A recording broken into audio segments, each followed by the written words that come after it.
একই ধারাবাহিকতা আমরা গভর্নমেন্ট আমরা এসে করেছি, এটা বিরাট একটা অ্যাচিভমেন্ট আসবে। তারপর আরেকটা জিনিস আমরা করেছি যে আমাদের জ্বালানিটা এসে করার জন্য, কারণ একটা ওইটা কিন্তু আরেকটা খেয়াল এসে গরম চলে আসছে, আপনার অনেক লোক জ্বালানি বিষয়ে ডিমান্ড থাকবে, এটা জন্য এলএনজি আনার জন্য আমরা তখন অ্যাপ্রুভাল দিয়েছি। জ্বালানি তারপর সারের ব্যাপার, আমরা তো বলছি যে সারের জন্য থাকছিল, এখন নতুন আবার সার, ইউরিয়া সার, গ্রানুলার ইউরিয়া এবং ফাইন ইউরিয়া, এটা আমরা অ্যাপ্রুভ করেছি।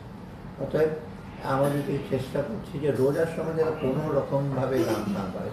আরেকটা আমাদের ইসে আছে, উদ্দেশ্য আছে যে আমরা যে ইনফ্লেশনটাকে কমিয়ে নিয়ে আসার জন্য 1% কমেছে কতবার, 1 কত, আমরা যে ধারাবাহিক কমে আসে, যাতে অ্যাটলিস্ট আমরা বাজেট দেওয়ার সময় এটা রিজনেবল একটা ইস্যু আছে, কারণ এটা আমাদের চ্যালেঞ্জ একটা।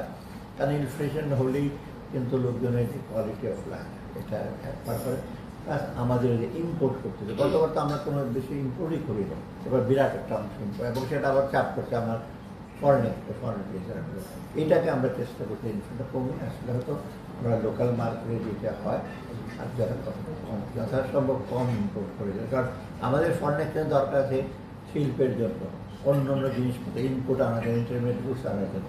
এইদিকে অতএব আমরা একতরফা যে একদিকে খালি দেখবো যে চাল ডাল রাখবো আর এদিকে আমাদের অন্যটা স্যাক্রিফাইস করবো, সেজন্য কিন্তু এই নীতিটা নেওয়া খুব সহজ না। কারণ আমি তো নীতির মানে বাইরে ছিলাম, তখন তখন মনে করতাম না, আমি ফেস করি যেতে কারণ গভর্নর থাকতে তো আমি I have to work very closely.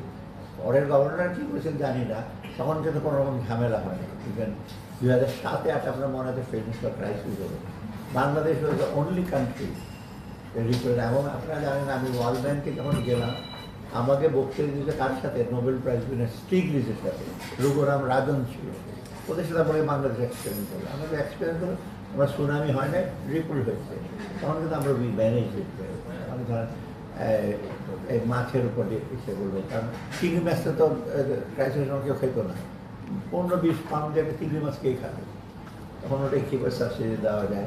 আমাদের গার্মেন্টটা খুব এফেক্ট করে না, আমাদের লোয়ার এন্ডে ছিল গার্মেন্টটা, তো সেটা টার্গেট ওয়ালমার্টে যেসব গার্মেন্ট বিক্রি ওটা কিন্তু হয় না, কিন্তু যারা খুব দামি দামি এসে বিক্রি ওঠে, ওটা আমরা চেষ্টা করছি যাতে কোনোরকমভাবে কোনো রকম ইসে না আসে। আর আমরা এক্সপেক্ট করছি যে কিছু কিছু আমরা বাজেটটার সময় আমরা প্র্যাকটিক্যাল জিনিস দেখবো। এখন ব্যাট নিয়ে আমরা অনেক কিছু ইসে করেছেন, ওটা খুব সোজা কাজ ছিল না, সহজ কাজ ছিল না, তো আমরা কিছু কারেক্ট করেছি। রিসেন্টলি তো বিস্কুটেরটা কমিয়ে দেওয়া হলো, তাই না?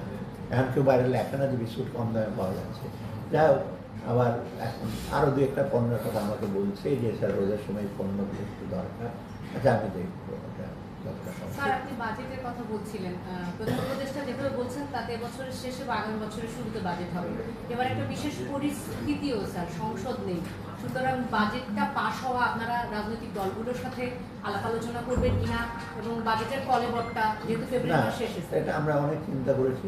বাজেট কোনোদিন একেবারে যে জুনের পরে বাজেট অপেক্ষা করে না, কারণ এদের অনেকগুলো ক্যাপটেকার গভর্নমেন্ট রয়েছে, কোনো সময়ই কিন্তু বাজেট অপেক্ষা করে না রাজনীতিতে।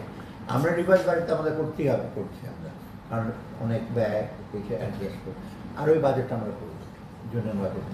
সেক্ষেত্রে পলিটিক্যাল দলগুলির সাথে কথা বলবো, পলিটিক্যাল দলগুলো করবে কিনা দেশের জন্য আমি সব স্টেক হোল্ডার যারা মেন ব্যবসায়ীরা, এটা তো বলেইছে কালকে ওনাকে, কমার্স আছে, ইভেন দোকান মালিক সমিতি, তারপরে ওদের সাথে আলাপ করবো স্টেক হোল্ডার, আর ওই বিশ্ব অর্থনীতিবিদ যারা আছে তাদের সাথে আলাপ করবো। আর ইমপ্লিমেন্ট করবে আমরা জুলাই মাসে দেবো, ওরা যদি মনে করে রিভাইজ করবে, রিভাইজ বাজেট করাতে কোনো আপত্তি তো নাই। তারা যদি বলে যে পলিটিক্যাল গভর্নমেন্ট এসে আমরা রিভাইজ করবো, আমরা এখন রিভাইজ করছি না, আগের সরকারের বাজেট রিভাইজ করবো, কিন্তু বাজেট দিতে কোনো কারণ তাহলে ইমপ্লিকেশন হলো বাজেট যদি আমরা না দিই, বাজেট সাইকেল যদি ক্রস করি, তবে কিন্তু আমাদের ওই ডোনারদের ইসে আছে, প্রজেকশন আছে, কত কী হবে, এটা আমরা মিস করতে পারবো।